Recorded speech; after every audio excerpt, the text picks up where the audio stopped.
à cela. Et ce qui arrive d'ailleurs souvent pour les gens qui demandent des visas de séjour plus ou moins longs, je pense aux étudiants, je pense également aussi aux personnes qui arrivent comme résidents permanents, mais aussi dans d'autres catégories de demandes, l'agent peut toujours... Selon vous, maître, et surtout selon votre expérience, quels sont les motifs les plus évoqués lors du refus d'un visa? La question est quand même très difficile, d'autant plus que les visas, c'est pas moi qui les donne, moi encore qui refuse, mais je comprends. Effectivement, nous avons plusieurs décisions de refus dans différentes demandes, relativement à différents types de demandes, bien sûr. Alors, les motifs sont aussi divers que les demandes.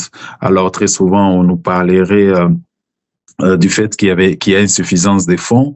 On parle également du fait que l'agent n'est pas convaincu que la personne qui demande ses précieux sésame va retourner dans son pays après son séjour au Canada.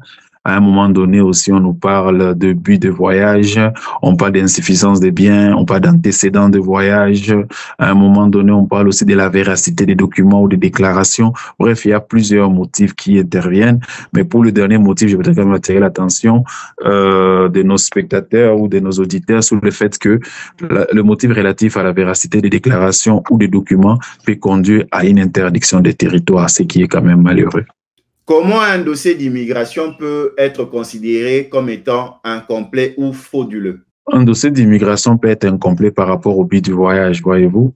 Quelqu'un qui veut, par exemple, venir au Canada comme visiteur ou touriste, mais dans l'entretemps, au regard du nombre de séjours, du temps qu'il a demandé, c'est-à-dire le nombre de jours qu'il veut passer au pays, il fait une insuffisance de fonds, c'est-à-dire il dépose un document à l'appui pouvant démontrer ses capacités de substance qui soient inférieures par rapport au temps qu'il veut passer au Canada, mais aussi par rapport au fait qu'un dossier soit non authentique, comme vous avez dit, faux ou qui peut sortir d'une interdiction des territoires. Là, ça ressort aussi de la véracité des déclarations ou même des documents.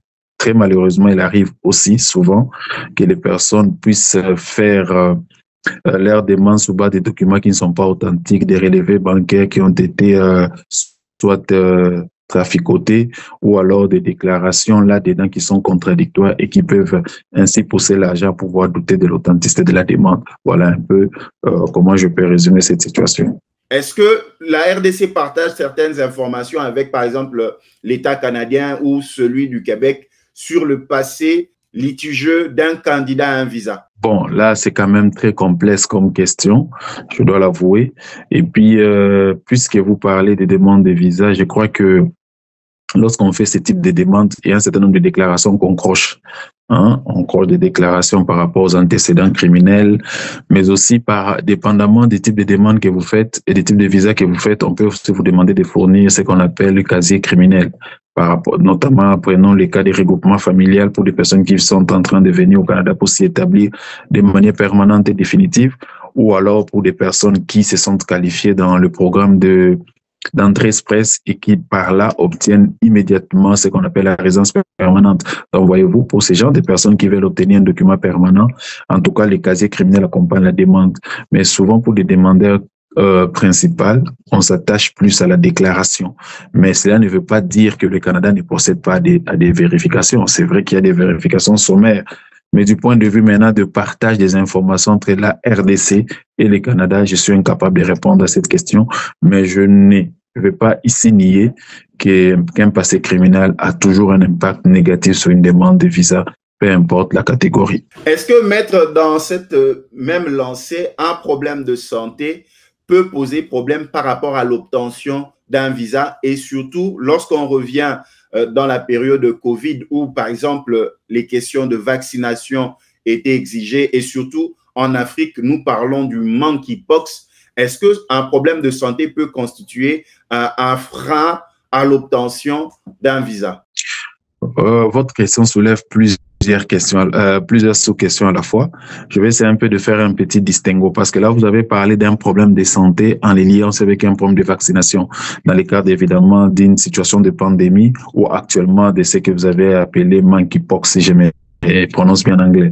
Alors ici, il faudrait pas qu'on fasse un peu d'amalgame parce que lorsque vous considérez la situation sanitaire individuelle de la personne, à savoir si cette personne souffrait d'une maladie chronique ou d'une maladie grave et que les examens ont été requis par rapport à cela, et ce qui arrive d'ailleurs souvent pour les gens qui demandent des visas de séjour plus ou moins longs, je pense aux étudiants, je pense également aussi aux personnes qui arrivent comme résidents permanents, mais aussi dans d'autres catégories de demandes. L'agent peut toujours demander des examens médicaux, notamment pour les cas de super visa, dans les cas de nos parents.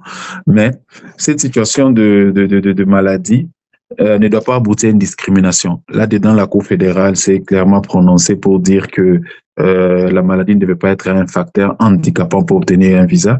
Ça devait se faire des cas par cas, voyez-vous, parce que l'immigration parlait de fardeau excessif pour le système de santé, mais ce n'est pas toujours forcément vrai. La Cour fédérale a vraiment bien relativisé la situation et plusieurs décisions vont en faveur des personnes qui demandent malgré l'état de santé. S'agissant maintenant de mesures sanitaires, ça c'est le deuxième aspect de la question par rapport à ce que nous avons vécu sous la COVID. Là, nous savons tous qu'il y a eu des mesures spéciales qui ont été mises par la santé publique par rapport au déplacement et c'était à l'échelle mondiale. Alors du coup, aujourd'hui, ces mesures ont été levées et la libre circulation est revenue parce que ces mesures étaient temporaires, le temps de pouvoir conjuguer la pandémie. Il y a un monkeypox qui refait surface. On observe encore, mais jusqu'à date, à ma connaissance, il n'y a pas encore eu de restrictions relatives à cela parce que même la RDC, dont on qualifié comme étant le foyer de cette nouvelle pandémie, n'a pas encore été mis en quarantaine. Donc, je crois que pour le moment, il n'y a pas encore d'exigence par rapport à cela, à ma connaissance en tout cas. Maître Mwenze, nous allons terminer cette première partie de ce programme depuis les États-Unis d'Amérique par l'obtention d'un visa pour le travail au Canada. Est-ce que le fait de ne pas avoir un visa pour le travail peut conduire à un refus d'obtention de visa? Bon, visa de travail, ça soulève quand même quelques interrogations parce que effectivement, j'ai entendu parler des gens qui me parlaient. J'ai eu des consultations dans ce sens-là des visas de travail. On sait que je sache, au fait, il y a un programme de recrutement de la main-d'œuvre internationale. Alors, dans ces programmes-là, c'est ce qu'on appelle des offres d'emploi qui sont faites par des entreprises. Et puis, on va identifier des compétences à l'extérieur. Une fois que ces personnes sont identifiées, les entreprises procèdent au recrutement et l'immigration délivre les permis de travail. Donc, voyez-vous. Donc, ce sont des programmes quand même spéciaux qui existent. Et puis, avec la pandémie et tout ce que nous avons connu comme pénurie, je pense qu'on avait allégé des conditions, notamment d'obtention de ce type de permis de travail, dans la mesure où on avait essayé d'assouplir les conditions de ce qu'on appelait à l'époque de ce qu'on appelle encore de nos jours l'impact sur le marché du travail à l'intérieur du Canada, c'est-à-dire les IMT. On avait essayé un peu d'assouplir pour certaines catégories de travail. Mais dans le cas de la mobilité internationale, je crois que les offres d'emploi continuent à être émises et puis les gens continuent à pouvoir arriver au Canada et valider ici sur place au Canada leur permis de travail par rapport à la durée de leur offre. Voilà un peu ce que je peux dire sur la question. C'était des visas qu'on donnait de manière à ce que les personnes travaillent uniquement pour les personnes pour les entreprises qui ont fait l'offre. Ça s'appelait des permis de travail fermés.